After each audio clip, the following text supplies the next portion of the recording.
gak sih lo ngalamin bullying? Dikata-katain temen lah, disebarin rumor gak bener lah, dikucilin. Gimana sih perasaan lo? Mungkin jadinya ada yang ngerasa malu, atau sakit hati, atau mungkin terintimidasi. Nah misalnya lo ngerasain semua perasaan itu.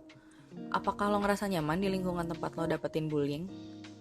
Lo mungkin ngerasa lo gak ada harga dirinya di sana, ngerasa gak berdaya, ngerasa gak bisa apa-apa. Sekarang pertanyaannya gini, gimana sih caranya supaya lo bisa lanjutin hidup lo dengan baik meskipun lo gak dapetin pengalaman bullying?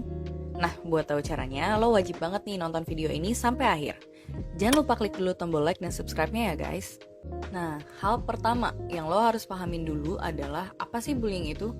Bullying mungkin udah familiar nih buat beberapa orang.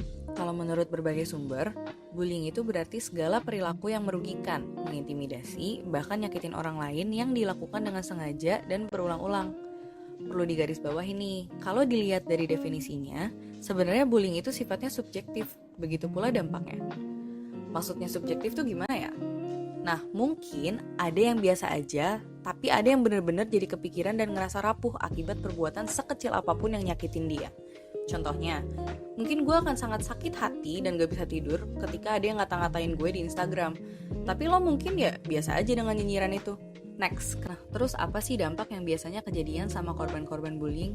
Beberapa penelitian di Pulau Jawa di tahun 2020 berhasil nih ngebuktiin kalau bullying itu berkemungkinan menimbulkan bekas luka fisik dan trauma psikis seperti takut, malu, cemas, bahkan sampai marah sama korbannya.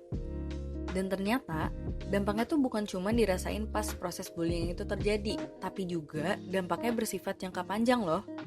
Banyak psikolog yang setuju kalau korban bullying akan memiliki kesulitan komunikasi di masa depan karena dia kehilangan kepercayaan diri, ngalamin gangguan kecemasan, ngerasa hidupnya terbatas karena mereka terlalu takut ngelakuin kesalahan yang bikin mereka dibully lagi, depresi.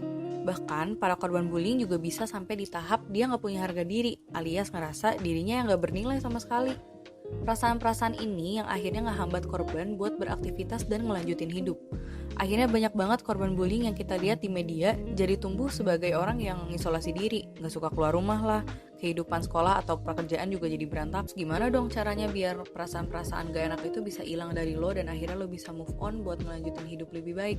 Gue bakal jelasin beberapa cara yang udah dibuktiin sama banyak ahli dan bisa lo praktekin. Hal pertama yang bisa lo lakuin adalah coba komunikasiin perasaan lo ke orang-orang terdekat. Cerita ke orang lain adalah solusi yang paling efektif buat ngeringanin beban dari suatu masalah yang bikin lo gak nyaman. Tapi kalau lo masih susah buat ceritain pengalaman pahit lo tentang bullying ke orang lain, mungkin lo ya memang butuh waktu dan butuh orang yang benar-benar bisa lo percaya buat lo jadiin tempat sharing. Selain lo komunikasiin, lo juga bisa berusaha buat maafin diri lo sendiri alias self-forgiveness. Ini yang utama karena menurut peneliti Vinsam dan May, self-forgiveness ini sangat berperan dalam nentuin kualitas hidup lo yang punya pengalaman pahit termasuk bullying. Lo pernah dibully, bukan berarti itu salah lo.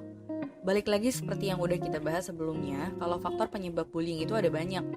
Bisa aja karena faktor keluarga, lingkungan, sampai ke teman-teman sekitar lo. Kalau lo merasa itu salah lo, maka maafin diri lo sendiri. Maafin diri lo yang dulu mungkin masih lemah, belum bisa lawan, belum berani buat ngebela diri lo sendiri.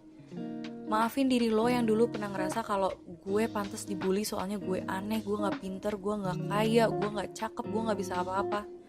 Maafin.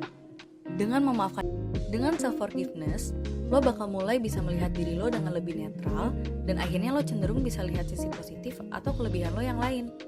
Dengan kelebihan lo itu, lo jadi berpeluang buat maksimalin apa yang lo bisa supaya lo bisa jadi orang yang lebih baik lagi. Nah, jadi gimana guys? Udah lebih paham belum tentang bullying dan cara move on dari pengalaman yang gak enak itu?